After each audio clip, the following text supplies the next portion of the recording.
Our next guest will be Thomas Witt, and he will come to me remote, and he's going to talk about pricing. Hello, Thomas.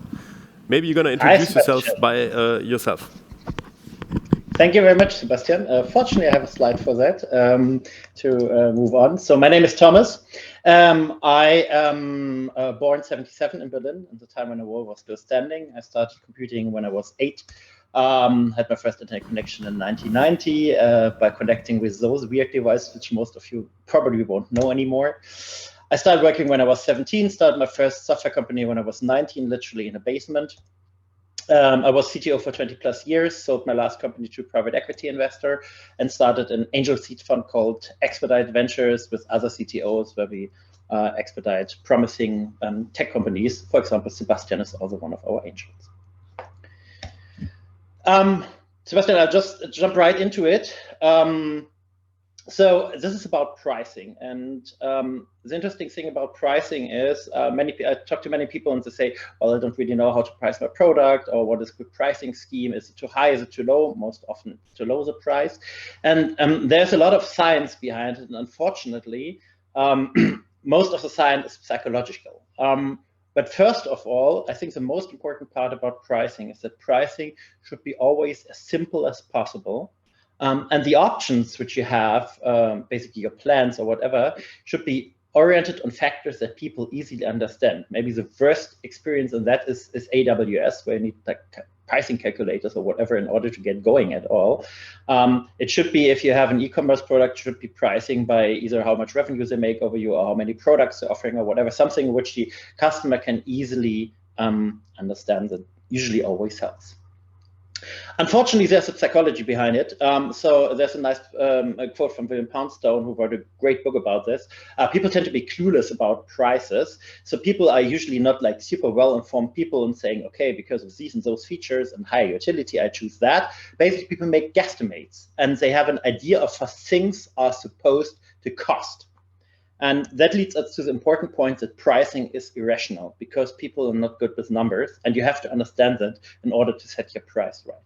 So I prepared a little quick agenda, what we are going to cover, which is 4 main points: anchoring, relativeness of prices, options over choice, and how pricing sets perception. And we started right away with anchoring. Anchoring is a very well-known technique, which has been discovered by these 2 gentlemen, which are basically, you might know Daniel Kahneman from this book, Thinking Fast, Thinking Slow. And their main observation is that words and numbers stimulate areas in the brain. And once you switch that on, once a certain number is in your brain, you can't basically get rid of it. It will influence your subsequent thoughts. And everybody thinks, nah, well, maybe with some people, but wouldn't happen to me. There are thousands of experiments, they are all repeatable, and they all come to the same idea. Easy example, you write down the last numbers of your social security number or your phone number, whatever, the last 2 digits. And then you ask people the question, would you pay more or less than these 2 digits? So let's say my number ends with 30. Would you pay more than 30 or less than 30 euros for a bottle of Côte du Rhône, and how much would you actually pay for it? If your phone number or social security number, whatever, ends with the digits under 20, people consistently say something in the around $8, $9 range. If it ends in the 80s to 100, people will say, well, 27 to 80 dollars. And that is no joke, it's consistently repeatable, because you heard that number before, which is totally unrelated to what you're actually doing, and still you come up with a different pricing perception. Maybe the most important part, and where this has been done to a great extent, was the very famous case of Miss Stella Liebeck, which you might not know, but you might know the famous McDonald's case, where she burned basically her legs because she held a coffee in the parking lot and the coffee spilled, and so she burned her legs. And she sued McDonald's for selling too hot coffee. So that's something people joke about. So and the lawyer who basically did this anchoring technique during the trial was called Reed Morgan. And what he basically did is he came up with a number. He said McDonald's is selling coffee for $490 million per year, 1.3 million per day. So the compensation should be 2 days worth of coffee revenues. And from now on, people only discussed whether it should be 2 days or 5 days or 10 days, but they didn't question at all that she should get something from these 490 million, which is totally unrelated to her case. In the end, she got 640,000, which is way more. And that is basically because he used this anchoring technique very well. And that's an important point when you're in pricing discussions. You always want to start with a higher price. You never mention a price which is low. Second point is, which is super important, is relativeness of prices. When we're talking about pricing, you always need a reference point. You don't come up with a price from like nowhere. A very famous old example is when Microsoft came out with MS-DOS, it costed $50 at the time.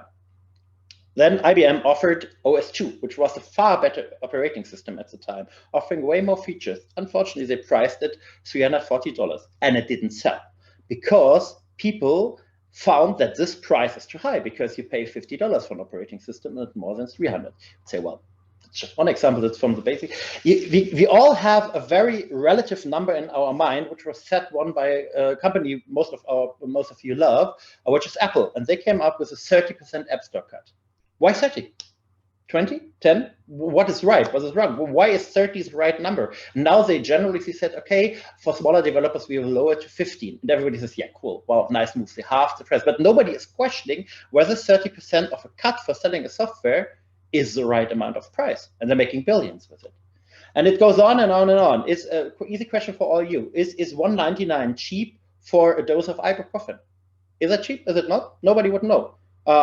Prices go from 75 cents up to 350. So the general thing is absolute numbers are really, really hard and relative numbers are easier for us to compare. And that's why you always want to have a number where people can actually relate to, they can actually understand. For example, the Slack $5 per seat makes sense, or Salesforce or whoever. But that only goes to up a certain point. You can't do that relativeness with high numbers. Easy example for that. That's a famous IKEA glass. I guess everybody has. I have here one as well. And let's say we have a 27 iMac, which I'm sitting right in front. And I'm asking you, how high is the iMac in terms of number of glasses? 2, 3, 4, maybe 5. It's actually 3.8 glasses. Try that with the Eiffel Tower. No way. It's 2,143 IKEA glass, but could be 8,000, 10,000, nobody knows. So everything which is up to times 10 works really well. And then the relativeness, basically, we simply don't understand it anymore. Third point is options and overchoice. Also a really real life example. There was for a long time the subscription page for The Economist. You had two quite easy choices. The first choice was the online subscription for $59. So you can browse online and that's it. If you want to upgrade, you can also have the print subscription, which includes the online subscription, and you pay $125, which makes sense because they have to print stuff and send it to you. So expensive one, $125. If you want to go online, only $60. At that time, about 2/3 of the people chose the online subscription, and only 1/3 chose the print subscription. They did a kind of ingenious move, which is very often referred, and they added a third subscription.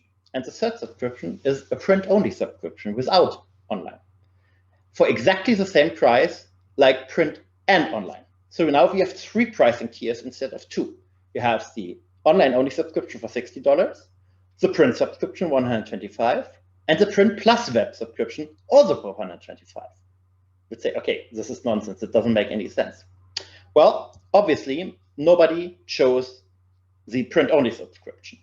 But if you take a look, we had before, again, 2/3 for the online, 1/3 for the print and web subscription. After they introduced that, it changed to only 60% went for the online one, and more than 80% chose the print and web subscription.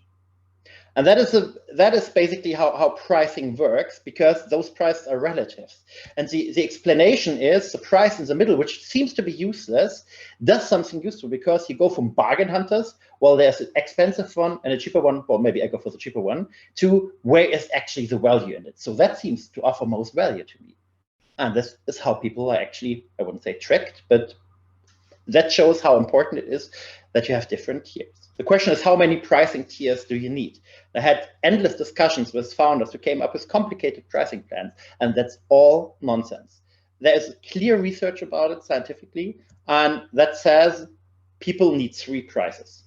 And the first advantage is if you give them exactly 3 prices and they don't have any strong preference because they need that feature or that feature, they tend to pick the middle price. So basically you can lead them to the right pricing.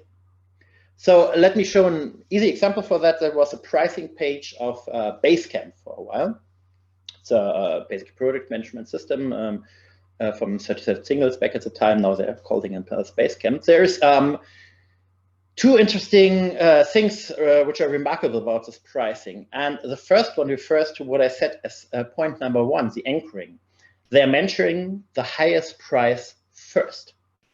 And that's what's constantly being done wrong on pricing pages. And that's the easiest thing which you can do on your pricing page. You never start with the smallest price. Because look at those options. You look at 149, because we read from left to right, at least in our culture. So 149, okay, wow, okay, there's 199 and there's 149. Oh, I guess the 91, okay, 100 projects, 30 tutorials, unlimited users, sounds good, I go for it. If you only would have like the 99 and 49, you would say, well, 99 is maybe a bit much, maybe I start with 49 and maybe later upgrade. So by having 3 tiers and mentioning the first one first, the medium one sounds reasonably priced without having any relation to it. Is it really priced? I don't know. Maybe there are other softwares which are easier. But the higher price acts as an anchor. And that's the same reason, for example, when you go to physical stores and often leave the old price tag visible and put on the new discounted price, that's done for a reason, because you see what is the relative difference, as long as one I found this funny example where they only discounted by a cent, but whatever. So the question is, again, how many price points? And there's enough research. A couple of people from Duke University did a lot of research on this. The ideal, the optimum is 3. You don't want to have overchoice. Adding too many options is going to cause confusion. If you give people too many options, they add one of their own, they walk away and they don't buy it at all, because, or they defer their pricing decision because they're worried. They don't know. Well, I don't know. The easy answer is, as always in software, keep it simple. And unfortunately, tech people usually don't tend to keep it simple. So my most beloved example is a former Windows Vista pricing page, which looks like that. And so what do you need? I mean, it's obviously totally confusing.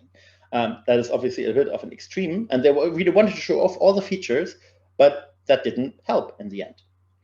So when people presented with a bunch of confusing options they cannot compare, going for the extreme is not the only option. They defer, they simply do not buy, or even worse, they go for a competitor's product who have a simpler, easier pricing. That's why I started with, the person you actually want to sell to has to understand the pricing in their own terms. It doesn't help to have any total technical terms which they don't understand, which are only specific to your product. And the more options you have, that's the psychology behind it, the bigger the human fear is, oh my God, I could choose something wrong. So I don't do anything, I rather do nothing. The last point is pricing sets perception. And that's the name of the talk. To name a price is to build a valuation. And people, I mean, I think everybody once knew that something which is like super cheap cannot be good. And we all fall for this. And the thing is, often things where you think, well, I can't charge the customer that much for because it's just a commodity. No. Your job when setting pricing, that's a great quote from Richard Thaler, who was once senior advisor to Barack Obama. Your job is to decommodify what you're doing. And he said, if Starbucks can sell basic coffee beans and hot water for $4, and Perrier can sell water which comes out of your tap, then you can definitely decommodify the complicated software application you're buying. And it sets a perception. Most easy example, you get a beer at the beach.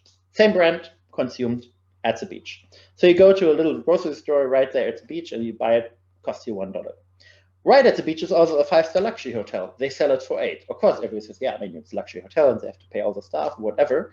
And if you're like, I was in south of France recently for holidays, and you go to the pop-up of the VIP room club, which is originally in Paris, they have a pop-up in Cannes, you pay for the same bottle $52. And of course, yeah, I mean, you're in the coolest club or most expensive, and people actually wanna pay $50. It would be weird if people sitting around popping champagne bottles for thousands of dollars and you only pay $5 for your beer. that doesn't fit in. So as weird as it sounds, the valuation depends on the setting where you're in, and it sets a perception.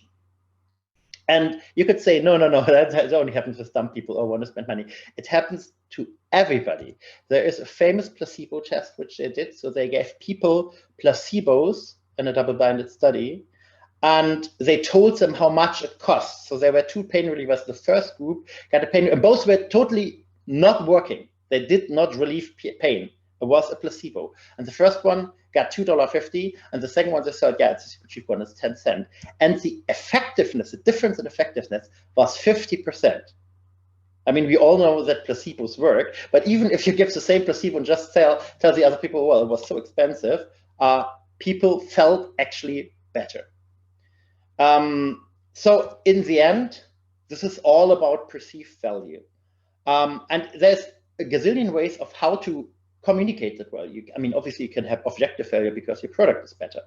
I can have brands which are very, very enforcing a personality with it, which you really like, and whatever. You have brands which are totally linked to a person. Elon Musk is a good example. Or you have people who totally love your brand and follow them anywhere. You can, of course, provide better service. Amazon is a good example. You can create a tribe. Apple is a perfect example for that. You can sell the whole experience. So basically, when you go to a Porsche sales room or a BMW sales room or whatever, you can make it uncomparable or create a whole new category. So there's a gazillion ways how to do it, but you have to create perceived value. And to sum that all up, I want to show you a nice video. I hope that the audio transmission actually works, because I have to play it over my monitor and then get it again with a microphone. And this presentation is from our all-beloved best salesman ever of all time, Steve Jobs. This is a video from 2010. And that was when Steve Jobs actually introduced the iPad. And you can still look up the video on YouTube. And there is about 90 seconds in which he sets a price and explains the price. And he does exactly most of the stuff which I just explained to you. And I wanted to play it for you now, so I'll just have to change my video. Wait, I'll just go back. Let me do it one more time. An amazing product. Tremendous breadth. What should we price it at? Well, if you listen to the pundits, we're going to price it at under $1,000, which is code for $999. He anchors now the price. You only think about $999. When we set out to develop the iPad, we not only had very ambitious technical goals and user interface goals, but we had a very aggressive price goal, because we want to put this in the hands of lots of people. And just like we were able to meet or exceed all the time technical goals, we have met our cost goals. And I am thrilled to announce to you that the iPad pricing starts not at $999, but at just $499. Oh my God, that is cheap. $499. Wow. I mean, you have to immediately buy it.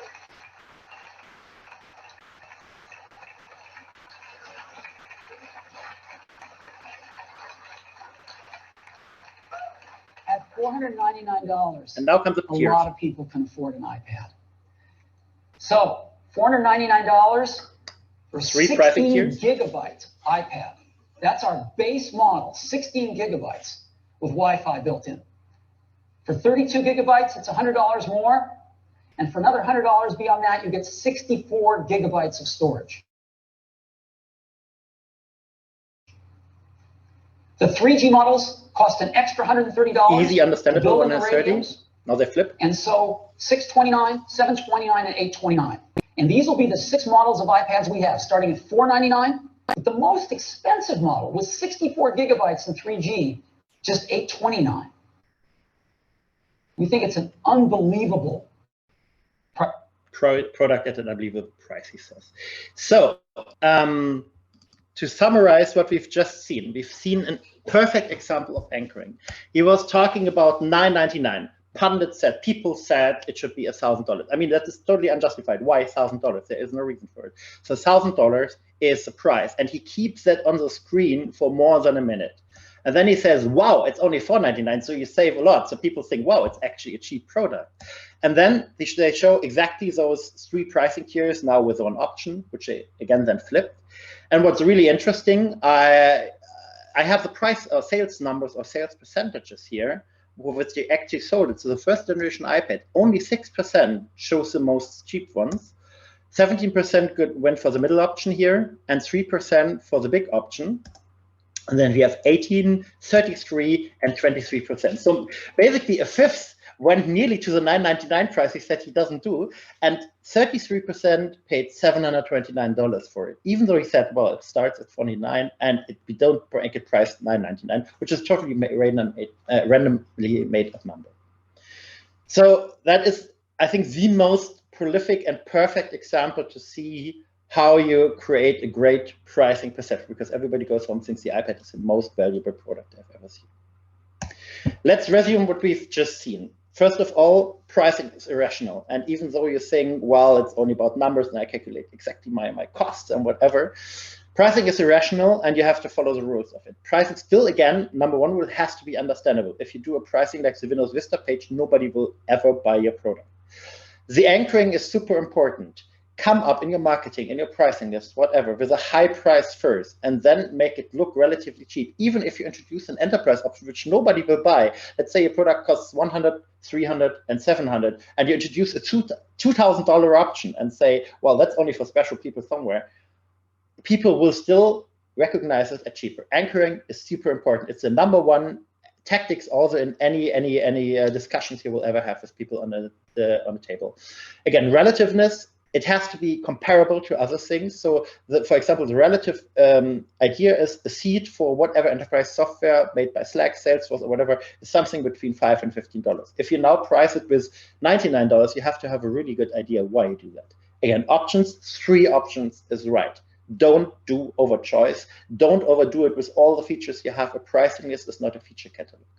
And again, the pricing sets perception. If you price too cheap, people will see the product as not worthy. There's a lot of great books around it, which I can recommend you to read it. I mean, of course, Thinking Fast, Thinking Slow tells you a lot about your brain works, even though it's not very pricing specific. Phil Poundstone wrote a great book, which is called Priceless. Don't Just Roll the Dice. It's a great one in developing a pricing strategy. There's the paradox of choice, why more is less. They go very much into that 3 versus other options, art of choosing same, and Predict the Irrational shows you how irrational you actually are. Well, that's all I have for now. Happy to take your questions. I really liked it. And this is also when we both discussed with a lot of startups and at Expedite Ventures, like pricing is something difficult. So to the audience, you can just ask questions if you want to, since there has none popped up yet. I will ask some. Like, could you tell a story like where like pricing really made a difference, like between life or death of a startup? Like, do you have something on your mind right now? I think many people, and that's another point which I didn't mention, trap into the freemium trap. So people think, well, we have to have some kind of free tier. And I know at least of 2 startups who basically, everybody loved the product and the freemium tier was way enough for most people. And everybody was saying, yeah, but Dropbox became a $1 billion company with it and whatever. And you have to be very sure that the amount of people who actually are going to be your customers is really in the millions in order to be able to support a freemium tier. So there were people who actually just said, okay, no more freemium. The minimum amount for like a developer plan is like $5 and whatever, and it worked. So obviously, again, there are gazillions of examples where it works, like GitHub, Dropbox, we all know them. But for many startups, a freemium plan is most likely a killer. And I know at least of 2 startups who changed their plan and killed their freemium plan, and then the sales went up. Okay, great. Kill your features, kill your freemium plan. That's somewhat aligns. Okay, is like all the rules are the same if you look at a B2B or B2C market, or did you have to tackle that like separately? Interestingly, the rules for B2B and B2C are very much similar. I mean, obviously in B2C, they are even more important because you address a larger amount of customers. But even in B2B, if you come up, whatever, you have like a senior purchaser from, let's say, Siemens or whoever you're selling to, and you come with a price and say, okay, it costs exactly $4,000. He immediately smells, okay, this is a made-up price. So you have to have some, usually you would pay for that feature set 10,000 euros per month. But for you, as you become a reference customer and you're so great, I can actually offer you for 6,550, whatever. And then he will say, well, 6,000 is fine, but then he never questions the price. So especially when you go on B2B, you have to come up with a higher price because there will be always a person whose sole job is just to lower your price. And basically what you always say, discount is what you put up on the price before you sell it. That's the easy psychology trick. Okay, there has a question popped up. It's like someone's asking, instead of decoy pricing tiers, are you aware of someone just using the one Westendorp pricing research model and get the same as iterative decoy tier testing? So I honestly don't know about like Van Westendorp pricing research model. Are you familiar with this one? No, actually, I'm not. I'm sorry, but happy to look into it. Would be interesting. Again, but on that stuff, I mean, there's so much research being done, and obviously there might be situations where this doesn't apply. That's fine. But again, 80-20 rule applies for most people. All the stuff I just said applies, and again, there is proven scientific research that the brain unfortunately works like it works, and you can still try to deny it and say, well, yeah, for us it's different and it would be greater to have but in the end you want to have a price where people actually buy it, and that's the idea. Okay, another question: what is the best way to escape comparisons with your beloved competitors? Say again? What's the best way to escape comparisons with your competitors? Like, but somewhere else it's cheaper.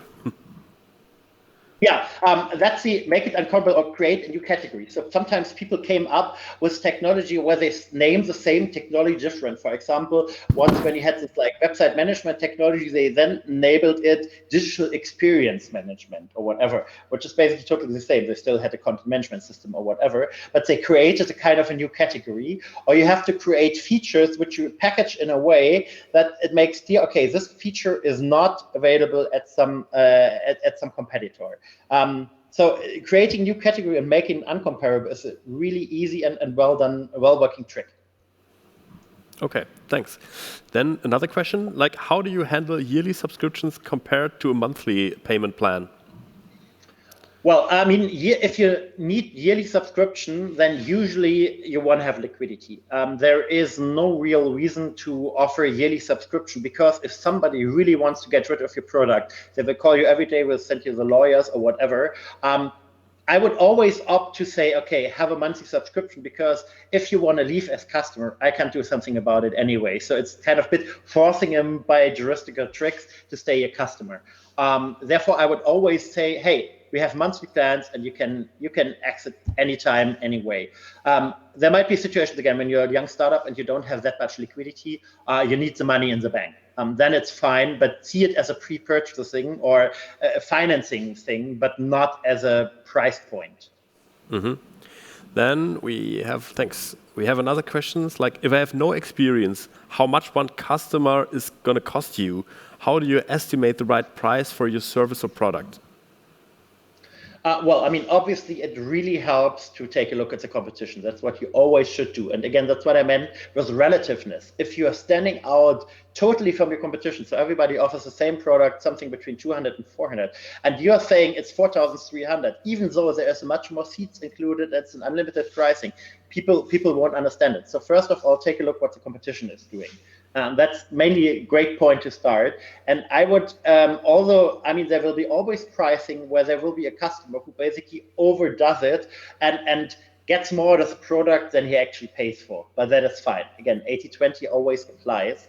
I would say relativeness is key. What is usually in the market? And if not, just ask customers, start surveys. Ask them how much would be willing to pay for. How much would you be willing to pay for a certain solution? Great. Thanks for all the questions and that you asked them, and we're gonna head over to our next speaker. Thanks, Thomas. Like he's gonna be there. Like ping him up, talk to him on Twitter, somewhere else. Thanks a lot.